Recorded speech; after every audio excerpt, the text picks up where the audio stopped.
Welcome to Lesson 53 in Saxon's Algebra 1/2, second edition book. And today's lesson is on scientific notation.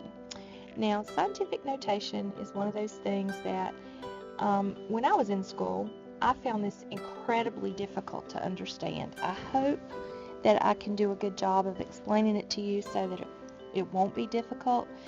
And towards that end, I have searched the internet, and I have found lots and lots of really good images to put into this lesson that just explain using different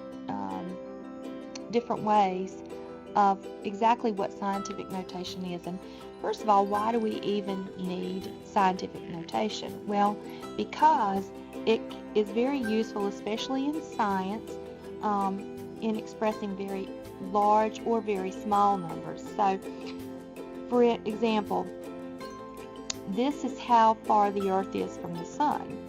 Well, instead of writing out all those zeros, if we write it in scientific notation, we can just move these zeros and write it like this, which is a lot easier, okay? Now, a couple of things about scientific notation. It has to be, when you move the decimal place, it has to land so that the number is between 1 and 9.99. It cannot go over 10. Alright? And it has to be something times 10 to the whatever power. And the way you determine the power that goes here is how many times you had to move the decimal. Now, to convert a small number to scientific notation, you're going to move the decimal right to the first digit and count the number of places. So if it was a small number, for example, the wavelength of green light, all right, it's a very small number. But in scientific notation, we can make it a little easier to see and understand. All right, so we had to move it 1, 2, 3, 4, 5, 6, 7 places to the right. We're moving it to the right. It is a negative exponent. Alright, and we stopped here because 5.1 or 5.10 is a number between 1 and 9.99. Alright, so keep these in mind. Hopefully these are tips that will help you. Normal numbers, if the number is bigger than 1, or if it's a very large number, it is always going to have a positive exponent, a positive power of 10. Okay? If it is a number that is smaller than 1, like a decimal number, then it is always going to have a negative power of 10. Alright, here I have just found some good examples for you to look at. 4 here is called the coefficient, and 10 is the exponent. It is the power, and this represents the number of times you had to move that decimal. Alright, I've included a negative 1, a very large positive number, and here just a number. I wanted this one because I wanted you to see 23,415. You're going to need to move the decimal 1, 2, 3, 4 places. There it is. 2 point something is between 1 and 9.99. So that's how you know where to stop. Okay? Again, more examples. If I were going to convert this to scientific notation, this very large number here, I'm going to move the decimal, okay, to the left, and that is going to be a positive exponent. Here, this was a decimal number. It wasn't a whole number. And I'm going to have to move the decimal 7 places to the right, which means that it is going to be a negative exponent. I thought this little chart was very handy because it gives you examples of things that are wrong and tells you why it is wrong. Okay, why is this not an example of scientific notation? Because 19 is not a number between 1 and 9.99. So that decimal would have needed to come over one more place. Why is this not? There's no decimal. It should be 8.37, okay? How about this one? Why is it not? Because of this 5 right here. To be in scientific notation, this number will always be a 10. So here, this one exactly correct, and this number is written in scientific notation. Alright, here's a chart with some notes that if you're in my class and you're keeping a math notebook, I want you to write these notes down in your notebook, okay? And again, it's just showing if you're going from standard form to scientific notation, here's the number and how do we convert it to scientific notation.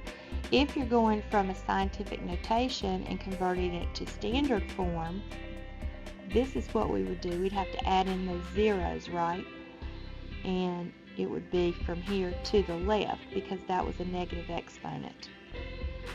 Okay, and same thing here. I'm going to move it 7 places to the left, and then this is what the number would look like. Alright, again, just to help you remember this little tip, a positive exponent means your number is very big. Okay, it was a big number. Notice that the decimal is between the 4 and the 2. A negative exponent means your number is very small. The larger this exponent, the smaller the number. Alright, so we would have to move this decimal. If it were to the negative 4th, we'd have to move it 1, 2, 3, 4 more places over here to the left. Alright, let's work our practice problems. Alright, first we are told to write these numbers in scientific notation. So we're going to practice that first.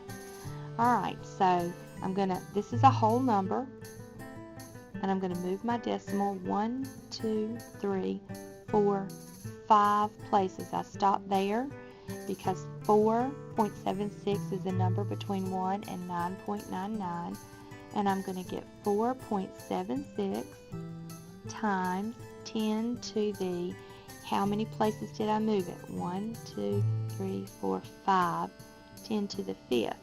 And it was a whole number, so it's a positive exponent. Alright, now in this one, I'm going to need to move it to the right. 1, 2, 3, 4 places.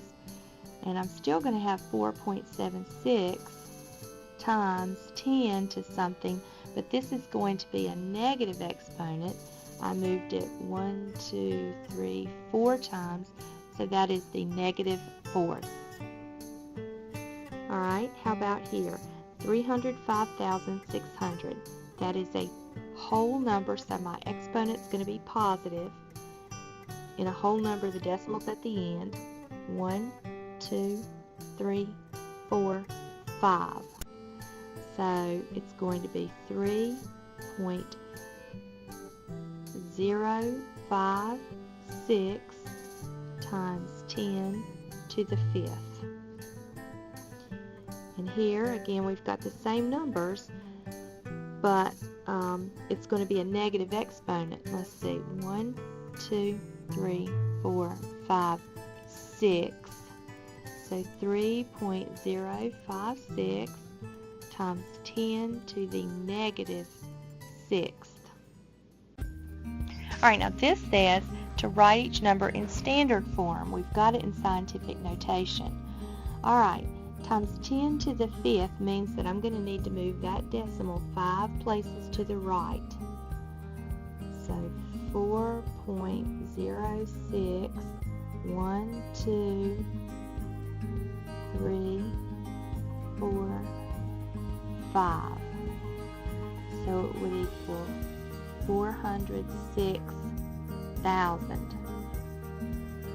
Alright, in this one, I'm going to need to move my decimal to the left 6 places. So if I've got 4.72 and I need to move it 6 places to the left, 1, 2, 3, 4, 5, 6. And there's going to be a 0 in every one of those spaces. So my answer is going to be 0.00000472. Alright, good job. If you don't completely understand it, it's okay. You'll get the hang of it, I promise you. And hopefully you can use this lesson, go back to it over and over if you need to look at the examples that I've put in there. Okay? And I'll see you back next time for lesson 54.